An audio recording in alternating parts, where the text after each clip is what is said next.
conseguir fazer mais essa interação. Então, na hora que eu começo a apresentar a minha tela, vocês sabem que eu não vejo mais o que está no chat. Então, se vocês quiserem falar, pode abrir o microfone, pode me interromper e pode perguntar ou pode fazer alguma colocação. Eu sei que às vezes tem pessoas aí na disciplina que têm certa experiência, então a gente sempre gosta de contribuições também, né? Além de questionamentos, aqueles que têm a contribuir é sempre bom, beleza? Então, fiquem à vontade para contribuir. Bom, então, né? Estamos iniciando agora nossa disciplina, iniciando, na verdade, os nossos momentos síncronos, né? Porque vocês já fizeram uma pesquisa breve aí, que foi como se fosse a introdução da disciplina. Vocês pesquisaram a importância econômica da fruticultura. Eu pedi para vocês fazerem um panorama da fruticultura, né, no Brasil e no mundo, para vocês já terem uma ideia da importância, né, da fruticultura no Brasil e no mundo. A fruticultura, então, vocês devem ter visto aí que ela ocupa um lugar de destaque no agronegócio, e quando a gente fala no ranking mundial de produção de frutas, o Brasil em si tem um local de destaque também, principalmente quando a gente vai tratar de culturas específicas, exemplo da laranja, né? O Brasil é o maior produtor de laranja do mundo, o maior exportador de mamão também, mamão não, melão. Então, tem algumas culturas mais importantes, né, no cenário aí, mas, de forma geral, a fruticultura tem papel super importante aí dentro do agronegócio. A região que a gente está inserido também, a gente consegue ver um pouquinho da fruticultura aí dentro do projeto Manuel Alves. Tem alguns alunos, inclusive, até que já fizeram ou fazem estágio lá no projeto. A maioria dos alunos, né, que eu vejo que faz estágio lá no projeto, depois vem falar comigo, professor, eu quero trabalhar com fruticultura. Fruticultura é legal, tá, gente? Eu trabalho com fruticultura desde a minha graduação. Trabalhei na graduação com banana, depois fui fazer mestrado, trabalhei com lixia, não sei nem se vocês conhecem lixia, depois trabalhei com manga. Então, eu peguei gosto mesmo por fruticultura. É bastante legal. Então, quando você começa a conhecer bem as culturas, aí você vê que é bastante interessante. Nossa região também, né, às vezes o pessoal tem uma tendência mais a se apaixonar pelas grandes culturas aí, né, soja, algodão. Eu não questiono, né, quem tem essa paixão mais pelas grandes culturas, mas eu quero convidar vocês, né, a ter esse olhar especial também com a fruticultura, né? A fruticultura também tem seu ramo aí na cadeia produtiva, e então não é para desviar o olhar das grandes culturas, mas eu quero que vocês tenham esse olhar especial também para a fruticultura, ok? Como eu falei naquele videozinho lá, então, nossa, eu estou falando igual a máquina, estou falando rápido. Eu falei naquele videozinho, né, então a gente divide a disciplina em algumas partes. A gente tem essa parte introdutória aí da fruticultura geral, e depois a gente entra para falar sobre culturas específicas, tá? A aula de hoje, então, a gente vai iniciar essa parte de fruticultura geral. Como eu já comentei com vocês também, então, em fruticultura, não é muito que dá para a gente generalizar, né? Porque se vocês pararem para pensar, as culturas, né, de interesse frutícola aí, elas são bastante diferentes,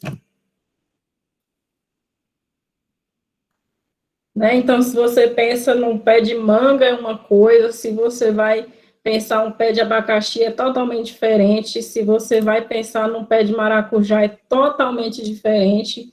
Então, o manejo, né, dessa cultura acaba sendo bem diferente, as características da cultura são diferentes, e o manejo, então, é também diferente. Só que tem algumas coisas, né, que dá para a gente generalizar. E aí, essa parte introdutória, então, a gente fala mais desses aspectos gerais da fruticultura. Esses slides iniciais aqui, essa aula, esses slides estão lá no Moodle já, tá, pessoal? Essa parte inicial aqui, né, é o que vocês já trouxeram para mim na pesquisa, é mais falando sobre importância econômica.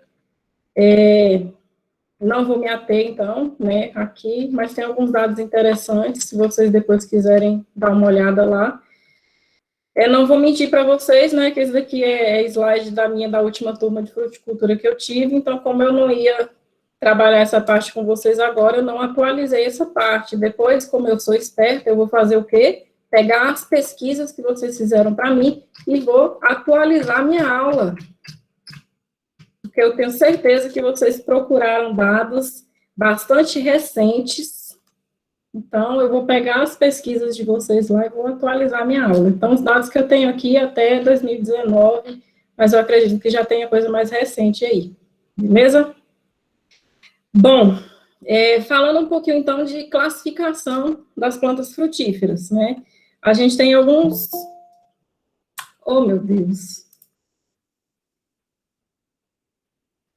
A gente, né, então, como eu falei, tem fruteiras aí de diferentes tipos, e aí existe alguns tipos de classificação. Eu também vou passar relativamente rápido nisso aqui, tá? Porque são classificações relativamente simples, né, são bem diretas. A gente tem um tipo de classificação das fruteiras quanto ao clima, né? A gente tem frutíferas de clima temperado, as frutíferas de clima tropical e frutíferas de clima subtropical. O que caracteriza cada uma delas? As fruteiras de clima temperado, pessoal, então, são aquelas que são adaptadas ao clima, a climas frios. Eu só chamo a atenção de vocês aqui para um ponto. As fruteiras de clima temperado, não é que elas, na realidade, como é que eu posso... Elas necessitam do frio para continuar o seu ciclo produtivo normal. Então, você pode ter uma fruteira de clima temperado que você planta ali num clima quente, né? A planta vai ficar viva, normal, só que ela não vai ter o ciclo de vida dela, não vai ser de acordo com o esperado, de acordo com a biologia da planta. Ela vai se comportar de forma diferente. Então, para que essa planta tenha todas as fases dela, né, a gente necessita desse período de frio. Já adiantando um pouco para vocês veem aí que algumas fruteiras de clima temperados, elas têm sido produzidas em clima quente. Exemplo, uva. A gente tem hoje em dia aí o Vale do São Francisco, é uma região extremamente quente, né, mas é o maior produtor de uva do Brasil atualmente. E lá é quente, uva é de clima temperado. Uva, para produzir bem, precisa de frio, né? Ao longo da disciplina, a gente vai estudar, então, como que eu consigo, né, fazer uma fruteira que é adaptada a clima frio, ela precisa do frio para produzir, mas de que forma que eu consigo manejar essa planta para ela produzir em clima quente. Então, isso que eu acho bacana, não só da fruticultura, mas da agronomia de forma geral, né? A gente, como agrônomo, a gente consegue manejar a planta, a gente consegue trabalhar com a planta para ela produzir em condições adversas, né? Mas a gente já traz para vocês aqui essas classificações iniciais, né? Porque eu tenho que saber, né, o que é a cultura, do que ela precisa, para a partir daí a gente saber como que eu posso manejar ela para ela produzir em um ambiente a que ela não está adaptada. Característica, tá só voltando aqui, essas fotos aqui, então, de exemplos, né, de fruteira de clima temperado, maçã é de clima temperado, pera é de clima temperado, isso aqui, alguém sabe o que é isso aqui?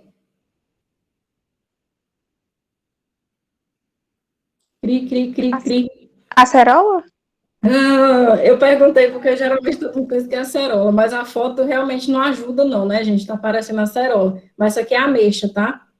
Acerola é de clima tropical. Tropical é de clima quente. Então, maçã, pera e ameixa. Algumas fruteiras de clima temperado, Nós, agrônomos aí, ainda não conseguiram manejar elas de forma a produzir em clima quente, né? Mas a grande maioria delas já se consegue produzir em clima quente. Pera, por exemplo, é uma fruteira aí que, né, existem poucos estudos tentando produzir pera em clima quente. Você pode até achar alguma coisinha, mas você vê que não produz bem e produz pouco, né? Outras já têm se feito alguns estudos. Existem alguns estudos com maçã também, mas estão todos em fase inicial. Característica principal das fruteiras de clima temperado, elas têm uma fase que a gente chama de repouso vegetativo. Repouso vegetativo, a planta entra em dormência total. Ela perde todas as folhas, e quando você olha para uma planta em repouso vegetativo, você pensa que ela está morta. Quem não conhece, olha para uma planta nesse estado aqui, vai pensar que a planta morreu, tá? Isso daqui acontece na fase fria, no inverno.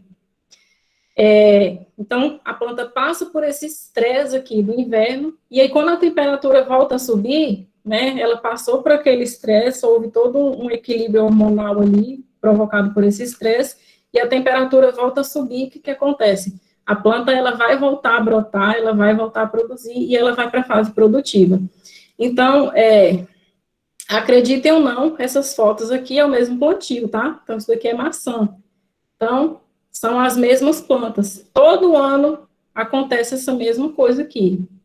Ela perde as folhas, entra em repouso vegetativo, depois a temperatura voltou a subir na primavera, ela vai florir e vai produzir seus frutos no outono. Beleza?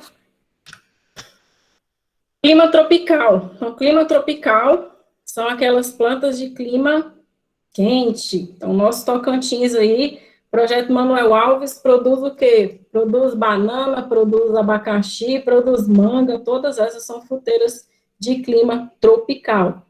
Característica das fruteiras de clima tropical. Você nunca vai ver uma fruteira de clima tropical perdendo folhas. Pode cair folha, né, mas por senescência normal. A folha ficou velha, né, secou ali e a planta perde a folha. Mas de perder todas as folhas, como acontece na temperada, não acontece. Então, é uma planta de crescimento contínuo. A planta que perde as folhas, a gente chama de planta que tem hábito caducifólio, tá, gente? Não sei se vocês já ouviram essa palavra aí na botânica, mas uma planta que perde suas folhas em determinada época do ano são plantas caducifólias.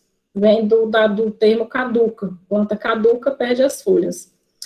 Exemplo de fruteiras de clima tropical aqui, então, bananeira, coqueiro, abacaxizeiro, maracujazeiro, manga, né? Então, plantas aí com diferentes portes, diferentes morfologia, então tem uma planta trepadeira, tem planta arbórea, né? Mas todas são plantas de clima tropical. Então, quando você trata de clima, elas têm praticamente a mesma exigência climática. E aí vem as de clima subtropical. Planta de clima subtropical é aquela que fica em cima do muro, não é um nem outro. Essas plantas, então, a característica dela aqui, nem sempre apresenta hábito caducifólio. Então, ela pode perder as folhas, mas também pode não perder, né? Então, é aquilo, não é um nem outro, ela está lá em cima do muro. Ela tem mais de um surto de crescimento, né? Surto de crescimento a gente chama, aquela época do ano, não sei se vou dar um exemplo para vocês. Mangueira, por exemplo. Vocês já observaram que determinada época, tem épocas do ano, assim, que a mangueira, ela emite folhas novinhas, aí fica aquelas folhas lilazinhas, tudo novinha. Aquilo ali foi um surto de crescimento, ela teve um crescimento vegetativo. Então, ela cresceu um pouquinho e parou. Aí, todo ano acontece aquilo, né? Algumas plantas pode acontecer mais de uma vez ao longo do ano, mas aquilo ali é surto de crescimento, tá? Quando a planta dá essa crescida, a planta perene dá essa crescida e para. Alguém.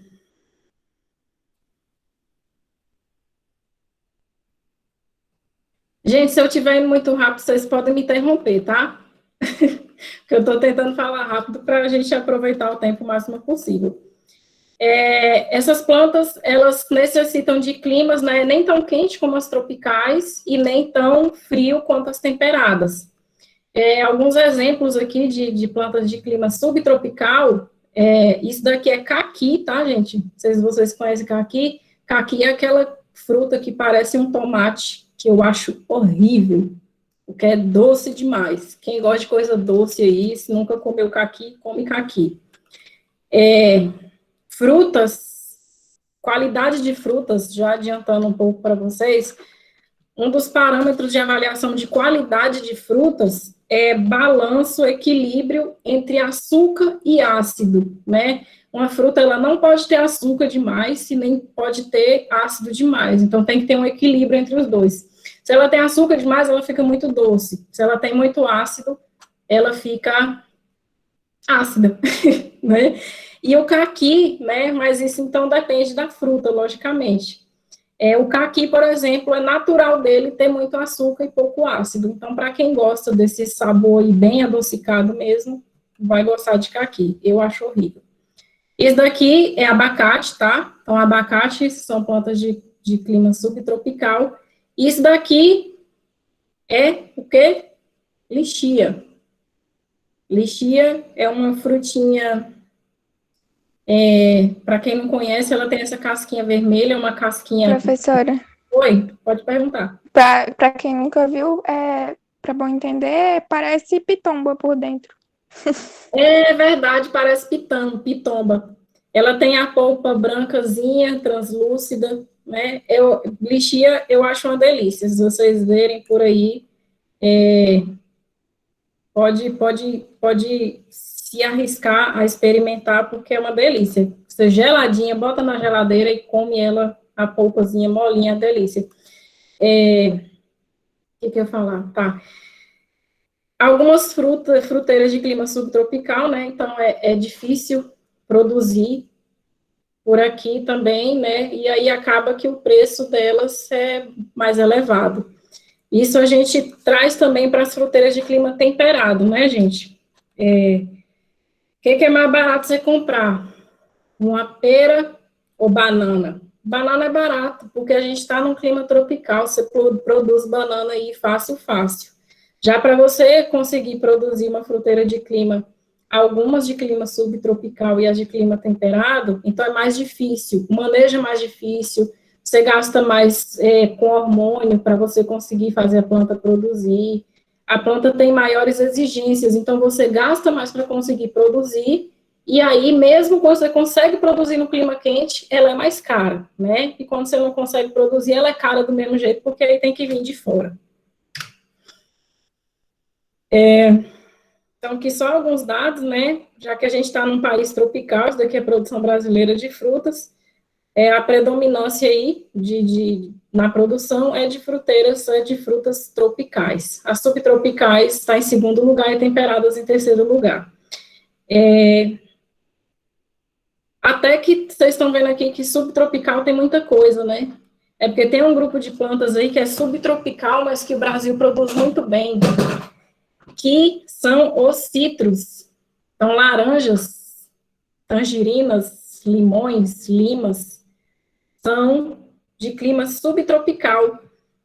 E aí a gente tem uma parte da disciplina que a gente vai estudar especificamente sobre o cultivo dessas plantas, e a gente vai ver como que é o manejo dessas plantas, né, para o Brasil conseguir produzir bem plantas cítricas. Produz tão bem que eu falei no começo da aula que o Brasil está no primeiro lugar na produção de citros, né, de laranja especificamente. Então, o Brasil produz frutas que não são próprias do seu clima e produz de forma a ultrapassar aqueles países de onde ela é originária. Vamos aprender a produzir.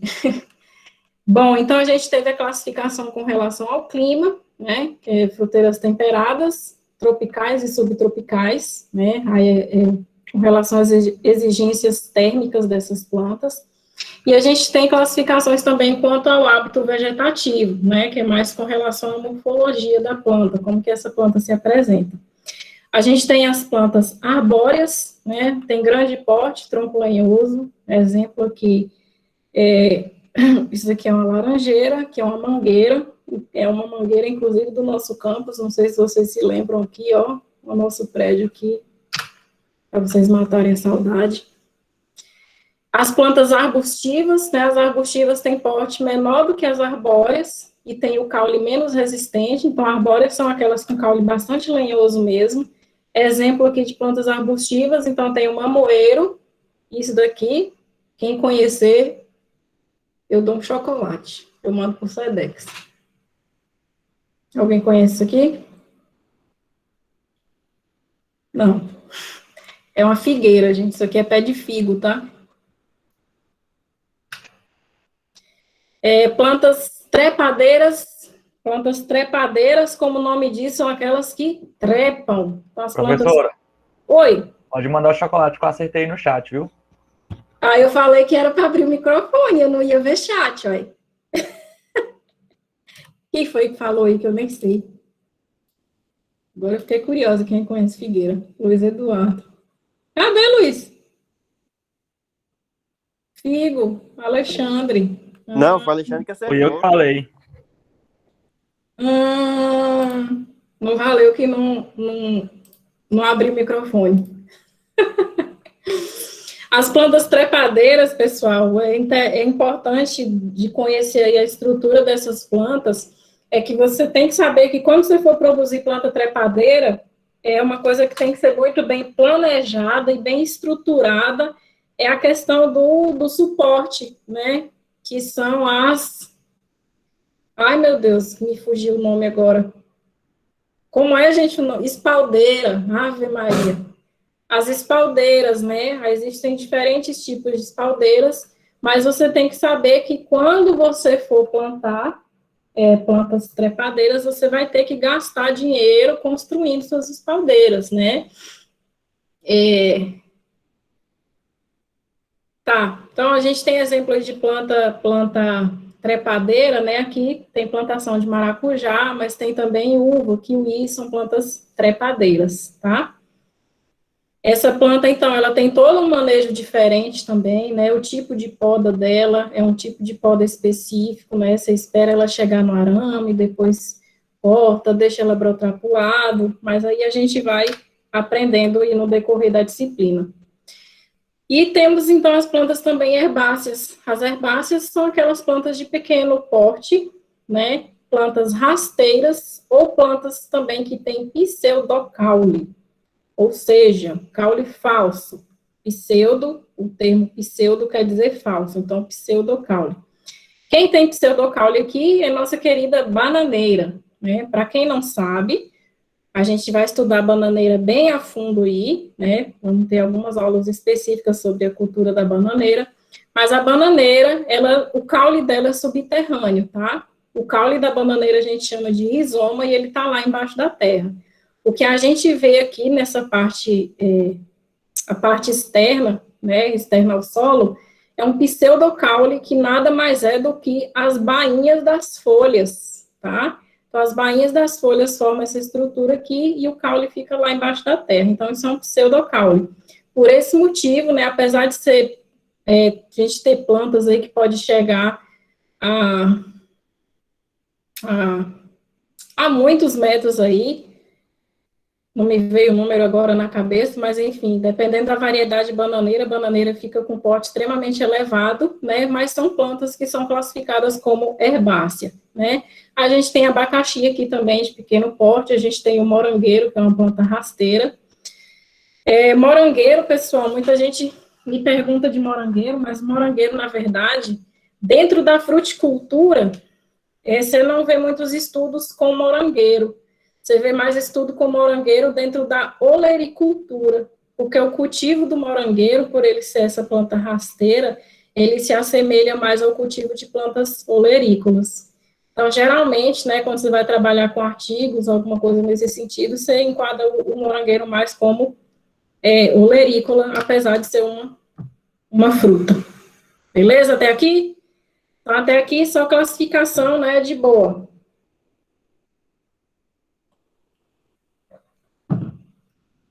Entrando, então, né, continuando na parte aí que a gente falou, que vai generalizar o que dá para generalizar, vamos falar um pouquinho de produção de mudas.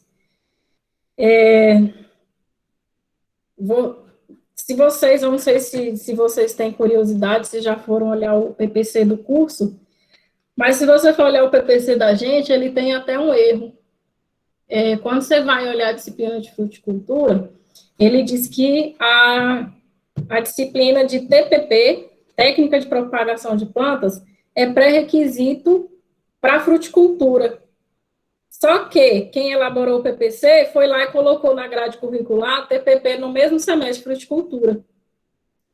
E aí acontece assim, realmente, né, quem já fez TPP acaba tendo conhecimento melhor dessa parte e realmente seria uma disciplina aí para ser pré-requisito, né, mas como houve esse equívoco aí na elaboração do PPC, acaba que as disciplinas são feitas no mesmo semestre, são ambas do 7º período.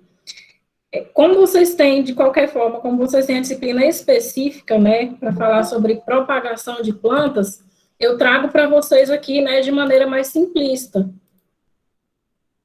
A gente fala sobre... vocês não saem da aula não, que no final eu vou fazer a chamada, viu? Acredita em mim que eu vou fazer. Só eu já falei disso, deixa eu falar para vocês aqui.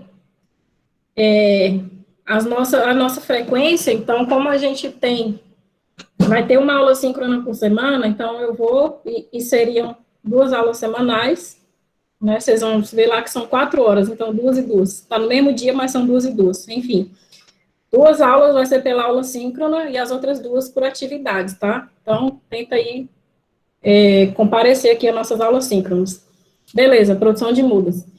Então, aí a gente passa de forma mais geral aqui. Quem já fez a disciplina de TPP vai saber muito bem do que eu estou falando aqui, né? Quem não fez ainda, ou quem está fazendo agora, vai saber tudo que vai ver lá durante a disciplina. Eita, a chuva está caindo. De TPP. Vocês estão me ouvindo bem? Porque o barulho da chuva aqui está...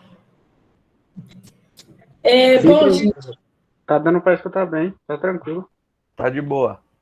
Beleza. Eu gosto assim, eu pergunto, vocês respondem, senão eu penso que eu estou aqui sozinha.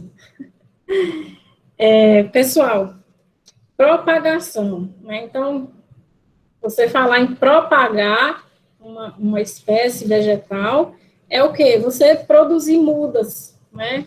Você formar descendências ali daquele material vegetal que você vai trabalhar. A propagação, então, a produção de mudas, de forma geral, não só falando de fruticultura, ela pode acontecer de forma sexuada e de forma assexuada. A propagação sexuada é aquela propagação o quê? Por sementes. Semente, de onde vem uma semente?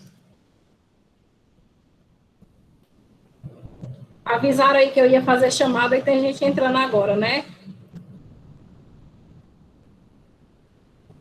Então, pessoal, a propagação por semente. O que é uma semente? A semente vem, lembra lá, né? Que tem, não sei onde vocês viram isso aqui, se foi em anatomia vegetal, se foi em biologia, não sei onde foi, mas vocês já viram isso aqui, né? Que a planta tem a parte feminina, a parte masculina, aí vai o pólen, entra aqui no estigma da flor, né, adentra até o ovário, fecunda o óvulo e se forma a semente. Formou a semente e o que se forma ao redor é o que é o fruto que a gente come, né? Então, essa sementinha aqui, ela vem de união de gametas, gameta feminino, gameta masculino. Vocês lembram do conceito de planta alógama e autógama? Quem fez melhoramento comigo aí lembra, pelo amor de Deus. Saudade da aula de melhoramento. Mas, enfim, gente, as plantas frutíferas, elas são, em sua grande maioria, plantas alógamas. Plantas alógamas, para quem não lembra do termo aí, são plantas que têm o quê? Fecundação cruzada.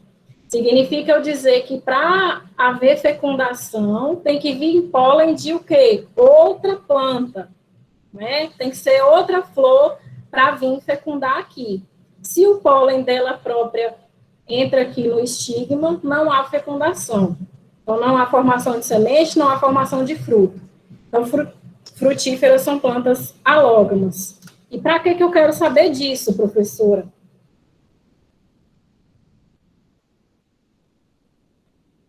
Para que eu quero saber disso, professora? Antes de eu falar para que vocês querem saber disso, eu trouxe só alguns exemplos aqui de formação de frutos, né, que foge ao que eu falei para vocês aqui. Eu falei que o pólen entra no ovário e tal, e o que se forma ao redor aqui do ovário é o endocarpo, é o que forma o fruto aqui, né? Então, formou a sementinha, tem a fertilização e tudo que se formou ao redor. Então, se forma ao redor, o endocarpo se desenvolve para proteger a semente, aquilo ali é rico em açúcar, aquilo é gostoso, aquilo a gente come, aquilo a gente chama de fruto. Existem, né, algumas exceções onde a formação, né, dos frutos é diferente, não é daquele jeito ali do slide anterior. Um exemplo é o caju. No caju, né, o que a semente, ela é externa à parte comestível, né? Então, a fecundação ocorre aqui no local onde é a castanha, né? Então, isso daqui era o ovário da flor, isso daqui houve fecundação, formou a semente, e o que se desenvolveu, o que ficou gostoso para a gente comer, foi o pedúnculo da flor. O pedúnculo desenvolve quando há fecundação e a gente come o pedúnculo. Então, o caju que a gente come lá não é um fruto, é um pseudofruto.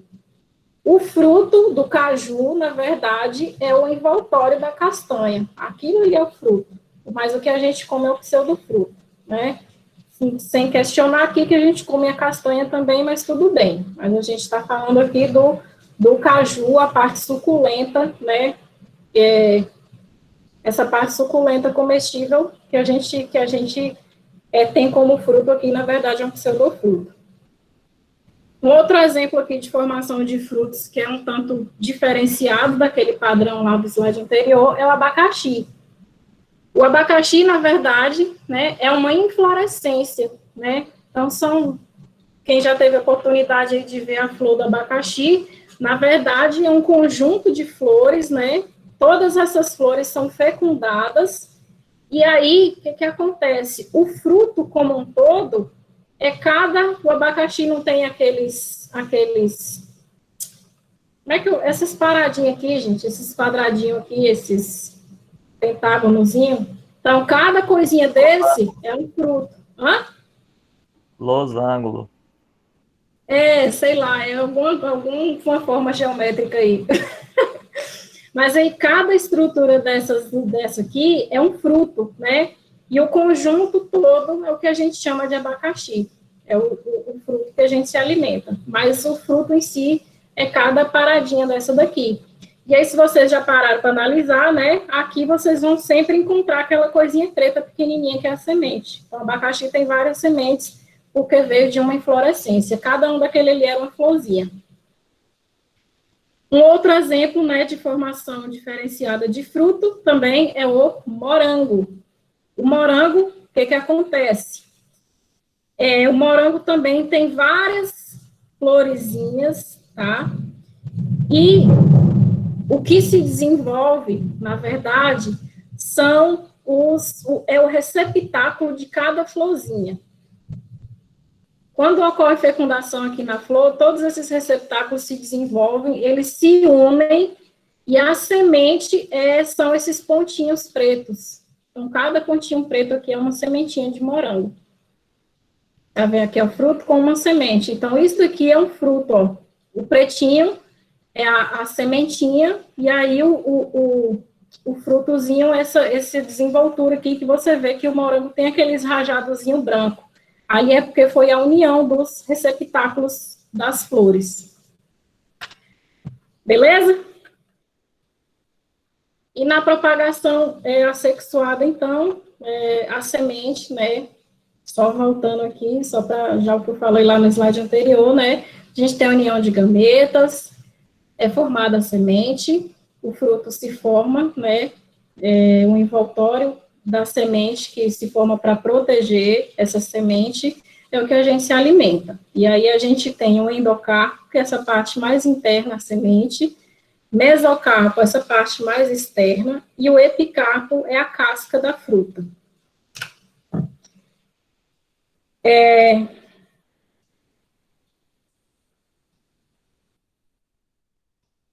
Ah, poucas fruteiras, pessoal, são propagadas por semente.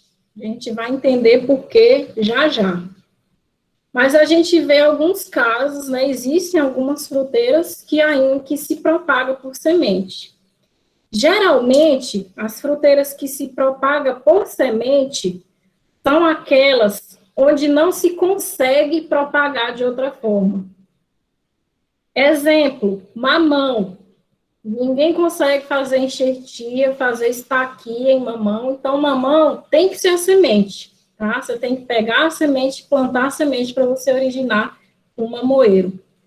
Maracujá, a mesma coisa. Maracujá, até existem trabalhos que conseguiam enraizar a estaca de maracujazeiro, só que o rendimento é muito baixo, então ainda se utiliza sementes, porque o rendimento é muito maior, tá?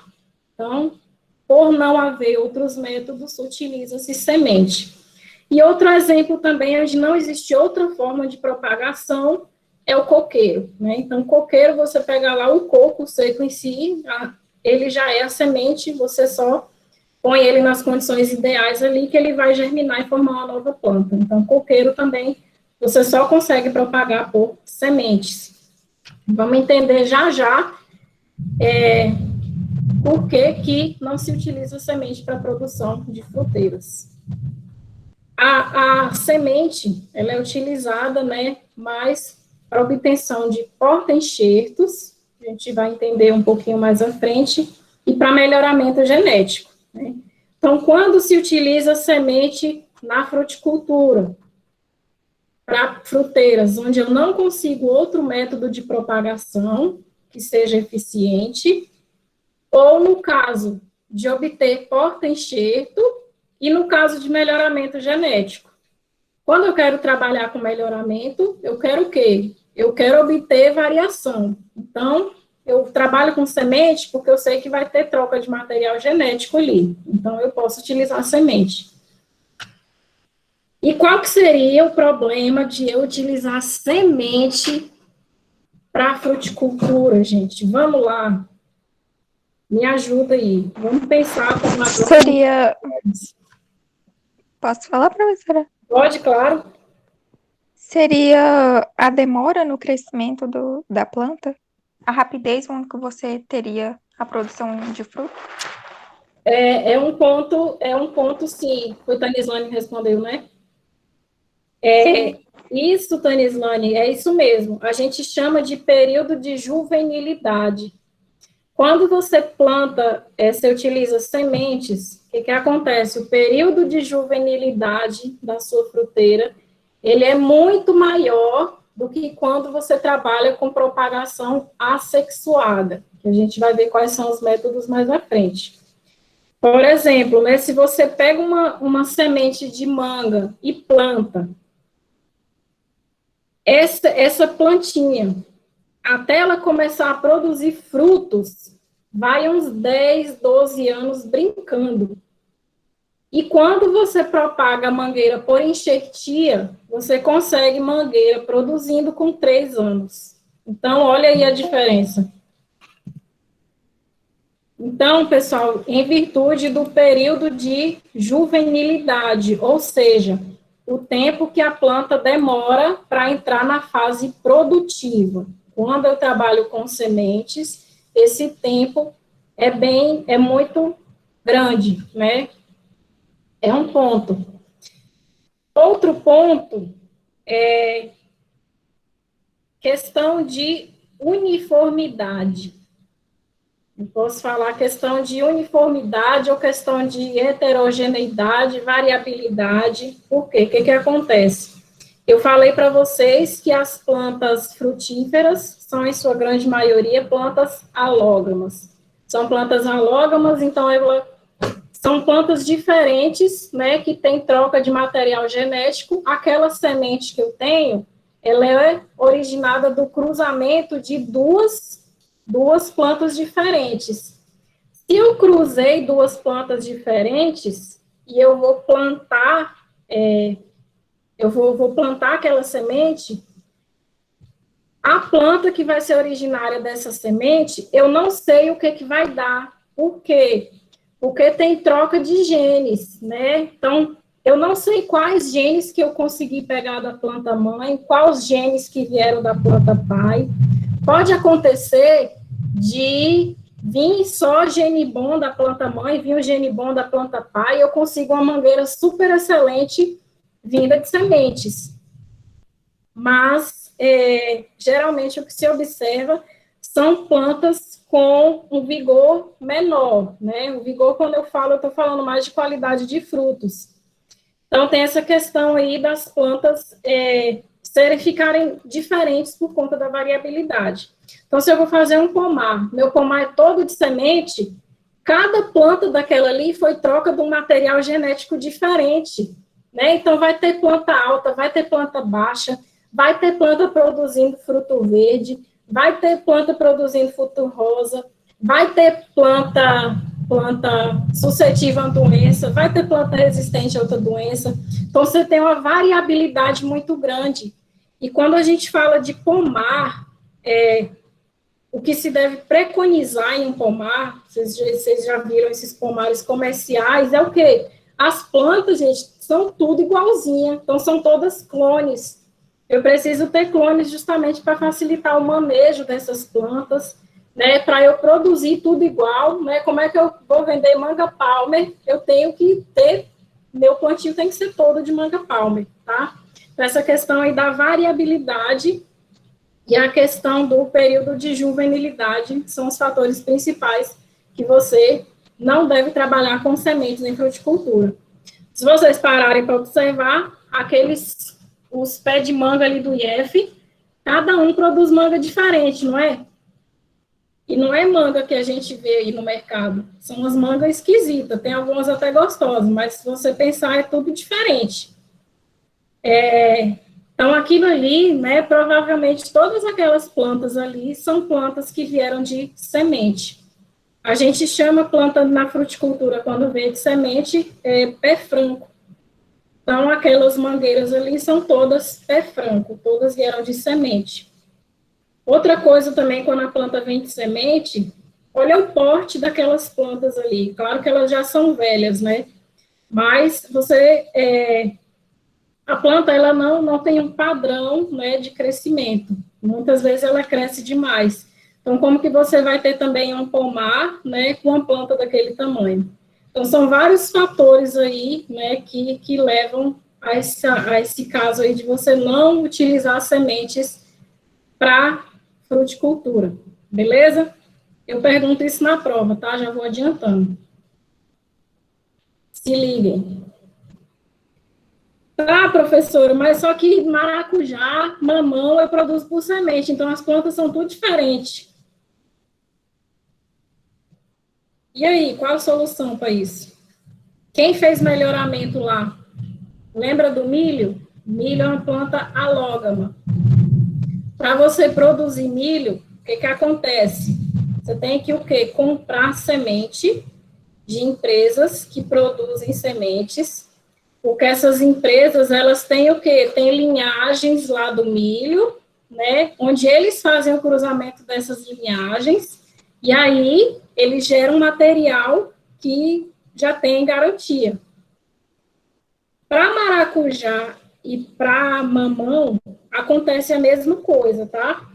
Não a constituição genética não é igual a do milho, mas é bastante semelhante. Então, você, para produzir maracujá e mamão, procura uma empresa, né, que venda sementes.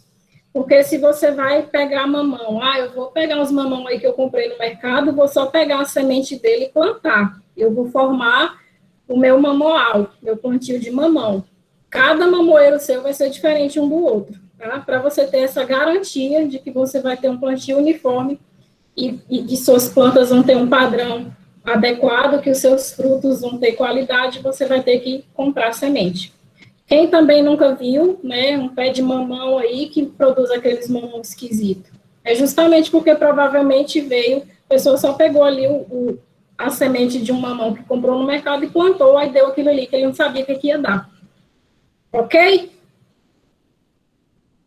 Então, falamos de melhoramento rapidamente aqui, né? Lembraram aí do melhoramento? Do milho, das linhagens endogâmicas.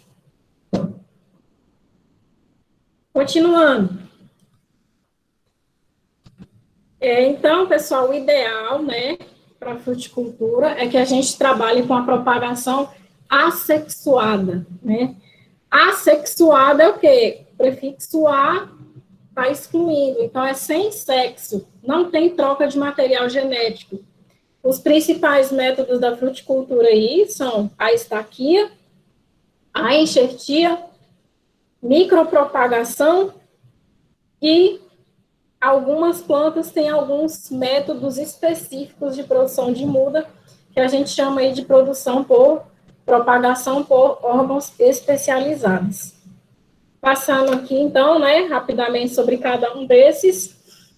A estaquia é aquele processo, né, onde você retira porções do ramo da planta, geralmente é feito mais com plantas lenhosas.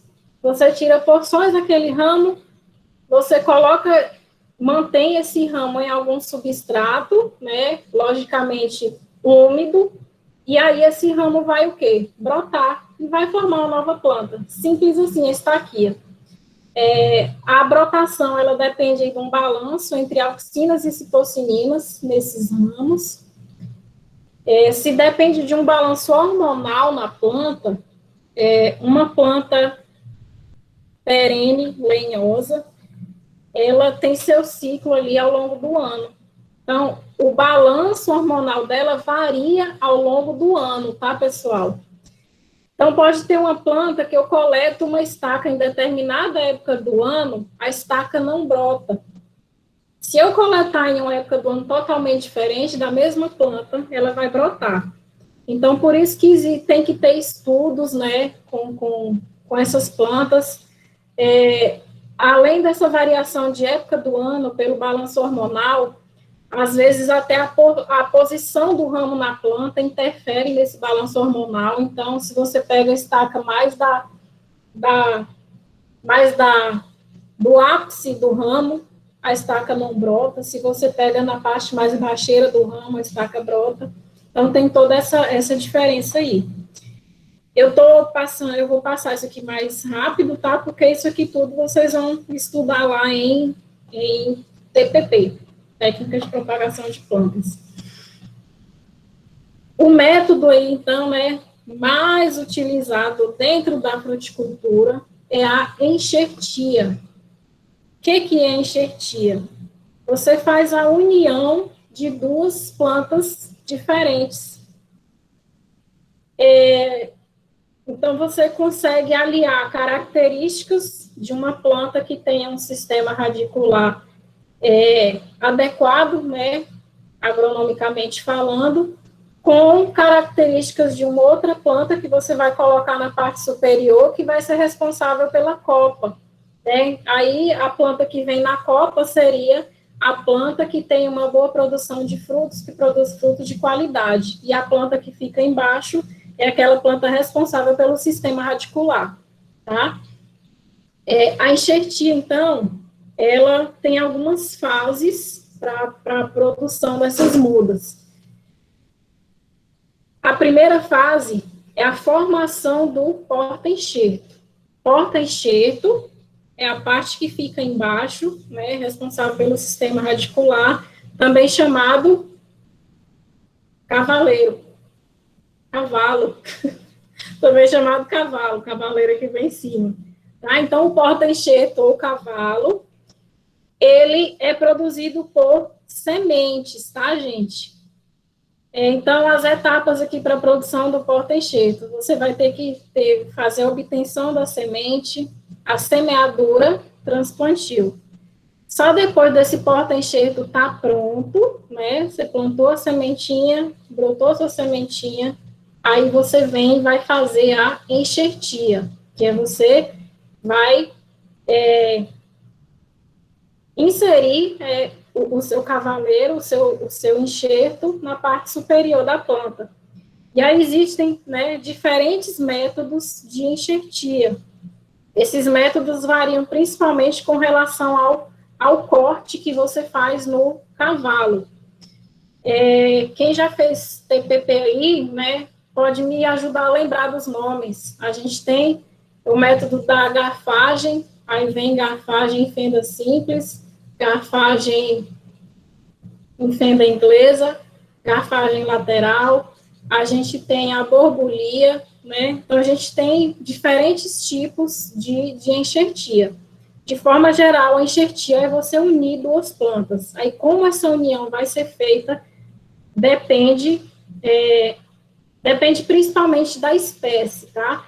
Determinadas espécies se adaptam mais a um tipo de enxertia, outras se adaptam a um outro tipo de enxertia.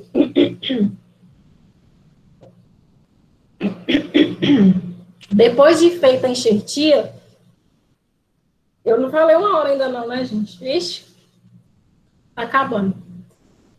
Depois de feita a enxertia, pessoal, aí a gente tem que fazer o forçamento da brotação. O que é isso? Você vai ter que utilizar métodos para fazer aqui a parte superior da sua copa brotar, né?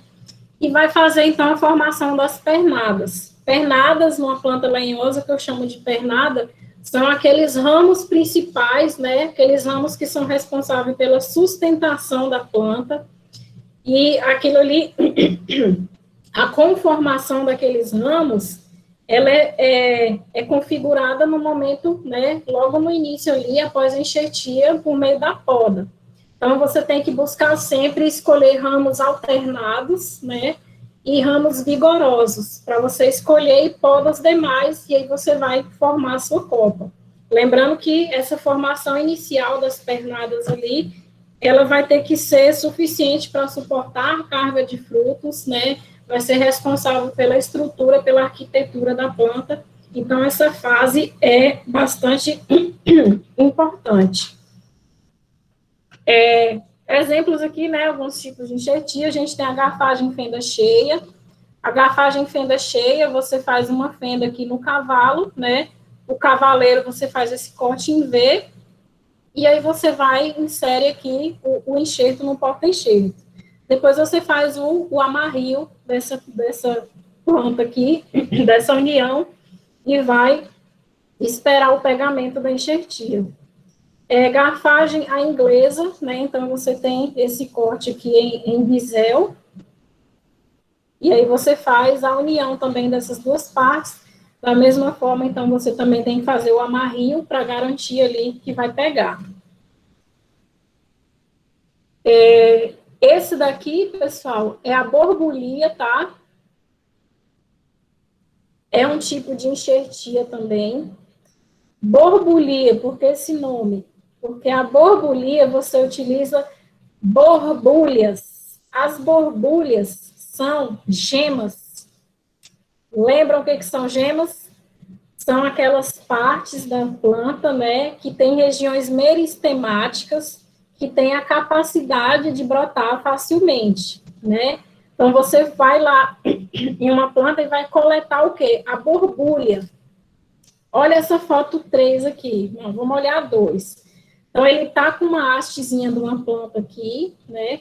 A gema, a borbulha, geralmente ela fica no pecíolo da folha, né? Aquele pecíolo ali tem uma região meristemática e as células ali têm capacidade de brotar facilmente, né?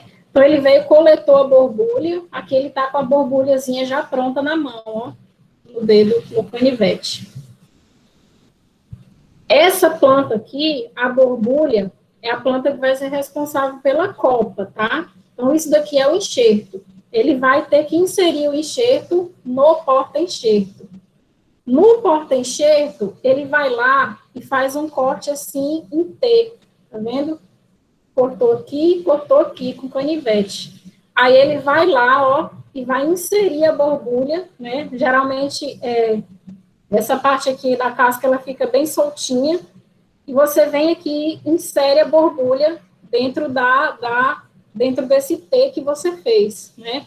Aqui é a borbulha já pegada, não é nesse mesmo momento aqui não, tá? Ela já pegou aqui. Você tem, logicamente, que manter amarrada por um tempo também, até haver a brotação aqui. Então, isso daqui é a borbulha. É também um outro tipo de enxertia. Essa borbulha aqui, então, como é uma região meio estemática, ela vai brotar, né? Vai formar folhinhas aqui. E aí você vai ter essa parte aqui do cavalo, que vai ser responsável pelo seu sistema radicular, né? Aí depois você vai podar a parte do cavalo, e essa borbulha que brotou vai ser a sua copa. Estou falando correndo? Vantagens da enxertia. Perpetuar as características de uma planta, ou seja, a parte, o enxerto, eu vou sempre pegar, né, de plantas que eu queira perpetuar. Então, por exemplo, se eu quero fazer um pé de laranja-pera, o meu sistema radicular vai ser mas todo que eu vou enxertar em cima vai ser da mesma planta. Então, vão ser clones. Então, você consegue perpetuar as características da planta. Todos os enxertos vão ser iguais. A enxertia leva à produção de frutos precoce, né? Então, você consegue produzir frutos aí rapidamente, quando comparado a outros métodos. Quando comparado à estaquia, por exemplo, estaquia é também um método de propagação sexuado, só que quando você compara a enxertia ainda demora um pouco mais para produzir. Permite a exploração de diversos tipos de solo. Por quê? Porque você consegue variar o porta-enxerto. Por exemplo, eu quero produzir manga palmer. Mas a manga palmer, ela não suporta solo salino, né? Se eu utilizar a planta toda. Só que se eu faço enxertia, eu posso utilizar um porta-enxerto que é adaptado a solo salino. Eu vou conseguir produzir a manga palmer com as mesmas características, né? Já que eu estou utilizando a mesma copa, mas eu conseguindo variar esse porta-enxerto, eu consigo ter essa variação. Eu consigo explorar essa maior diversidade de tipos de solo. Você consegue explorar também a resistência, né, do sistema radicular, pragas e doenças do solo, né, justamente por essa variação de porta-enxerto. Você consegue modificar o porte da planta. É um termo que vocês vão escutar aí, quando se falar de enxertia, é porta-enxerto ananicante. Ananicante é o quê? Porque ele deixa a planta anã. Então, tem determinados tipos de porta-enxerto que, se você for enxertar uma planta sobre ele, a planta vai ficar pequenininha, né? Isso aí é uma vantagem quando você vai falar de manejo da planta, né? Essas plantas arbóreas, quanto maior a planta, mais difícil é o manejo da planta. Para você fazer pulverização, para você fazer colheita, enfim. Então, quanto menor a planta, é melhor para você manejar essa planta. E existem porta-enxertos que você consegue plantas com porte bem pequeno, são os porta-enxertos ananicantes. Você consegue fazer substituição de copa e porta-enxerto, né? Então, se você, por exemplo, está produzindo uma variedade de determinada fruteira, você viu que o mercado não está mais adaptado àquela variedade, você consegue, né, substituir a copa, você enxertar no mesmo porta-enxerto uma copa de outra variedade. Isso também é possível. E uma outra vantagem que é melhorar a qualidade do fruto, né? Então, porta-enxertos que tem um sistema radicular mais vigoroso, que explora uma porção maior do solo aí, você consegue adquirir frutos com uma qualidade melhor, com teor de açúcar maior, com balanço entre ácido e açúcar extremamente aí satisfatório. Então, a enxertia também, você consegue manejar essa característica aí. Importante para a enxertia, né? Um ponto é a habilidade do enxertador. Não sei quem já tentou fazer enxertia aí, mas quem está começando a fazer enxertia, observa que muitos dos enxertos que faz não pega, né? Então, a pessoa tem que ter tática, tem que ter jeito para fazer enxertia. Uma coisa super simples, mas que as pessoas se passam, a borbolia, por exemplo. Ó. Na hora de você tirar a borbolia aqui, cara, se você toca minimamente o seu dedo nessa parte interna da borbulha aqui, ó, já era. Pode jogar a borbulha fora porque não pega. Então, são coisas simples, assim, né? Que quando a pessoa não tem o traquejo para fazer, ela não consegue fazer. E aí acaba que a enxertia não pega. A enxertia não pega, o enxerto, ele simplesmente morre. Aí você pode aproveitar o porta-enxerto e tentar enxertar novamente. Temperatura e umidade também interferem no pegamento da enxertia. Afinidade das plantas, né? Então, não é toda planta que eu consigo enxertar em qualquer porta-enxerto. Estágio vegetativo das plantas, o material utilizado também tem interferência. Os amarrilhos, né, o que você vai utilizar ali para amarrar a sua enxertia. O estado sanitário de ambas as partes, né, tanto do cavalo como do cavaleiro. E também a época da enxertia também interfere no pegamento. Justamente também porque o pegamento de enxertia depende de balanço hormonal das plantas, né? E a gente já sabe aí que uma planta perene, né, ela tem ciclos anuais e esse balanço hormonal, ele varia ao longo do tempo. Uma planta perene é igual a uma mulher, só que a planta perene, o ciclo dela é de 1 ano, e a mulher é de 28 dias, né, os hormônios aí variam, a planta varia ao longo do ano. Que comentário mais desnecessário, né, gente? Alguns casos de incompatibilidade entre copa e porta-enxerto, né? Então, quando você vai trabalhar com enxertia, você tem que verificar se os diâmetros são equivalentes, né? Se não são equivalentes, você tem que procurar um outro enxerto, um porta-enxerto.